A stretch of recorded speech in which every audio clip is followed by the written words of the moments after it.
Welcome once again, and thank you for staying with us. As we continue our deep dive into the mysterious and transformative power of Heart Sutra recitation, let's now truly explore what makes this practice so exceptional, not only in spiritual terms, but also in psychological, emotional, and energetic dimensions. This is more than a scriptural chant. It is a living vibration that many believe reshapes one's inner and outer world.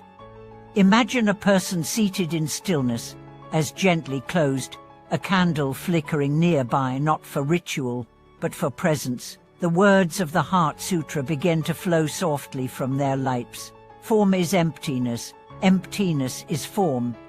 These phrases may seem paradoxical at first, but they carry a frequency, a resonance that bypasses rational intellect and strikes at the heart of human experience. With each recitation, the person's energy begins to shift, their breath slows, their mind calms.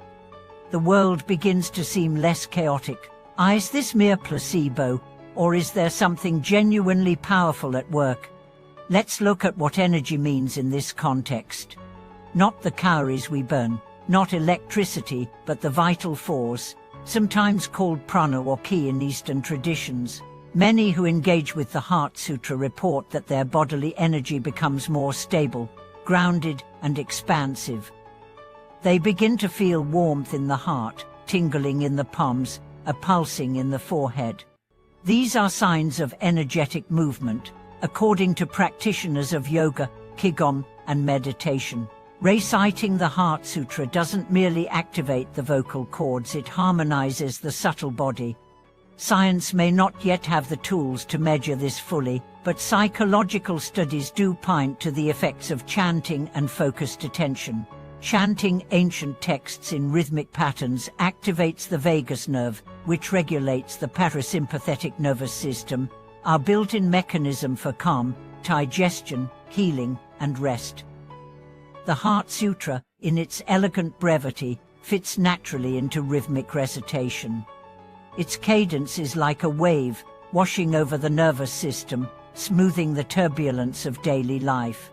One monk, now a meditation teacher in the West, told the story of a young man who came to his monastery deeply troubled. He was battling addiction, despair, and a sense of meaninglessness. The monk didn't offer complex therapy. He simply gave the man a copy of the Heart Sutra and instructed him to recite it 21 times each morning.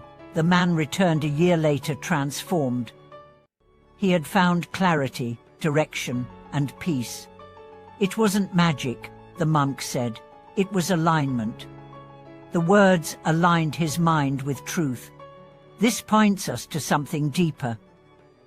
The Heart Sutra is not merely a text to be read, it is a mirror, reflecting the true nature of all things.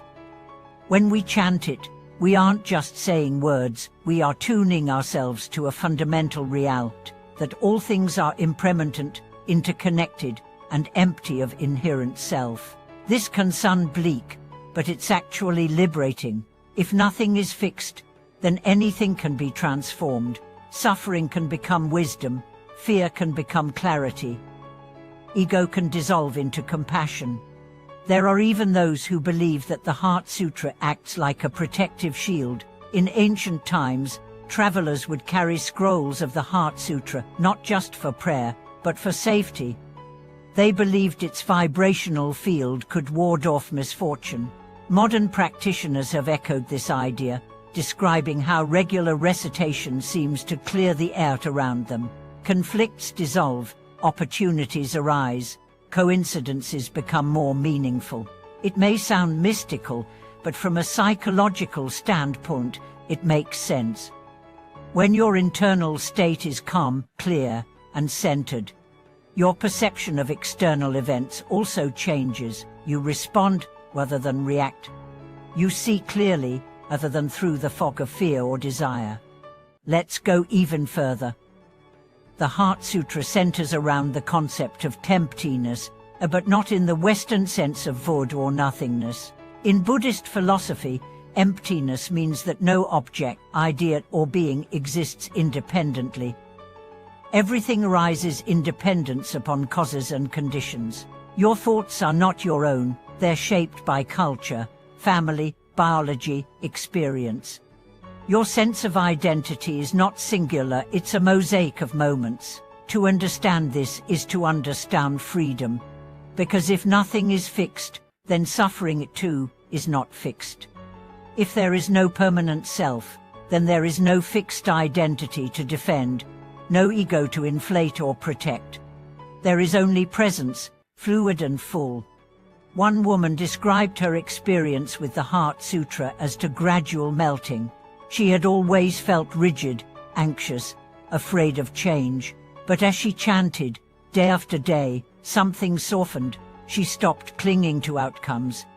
She stopped needing others to validate her. She began to feel connected, not in a sentimental way, but in a grounded, unshakable way. "It's like I became the ocean," she said, "still sometimes, stormy at others, but always vast and unbroken." What does it take to reach this state? Not belief, not ritual, just presence, just recitation. Just listening, not only to the words, but to the silence between them. In that silence, you may discover a wisdom older than thought. You may feel the energetic pulse of reality itself, reminding you that you're not separate, not alone, not broken. You are part of a great unfolding, and that unfolding is sacred. So how do you begin? Find a version of the Heart Sutra that resonates with you. It can be in the original Sanskrit, in your native language, or a transliteration. Set aside 5 minutes, sit comfortably, focus on your breath.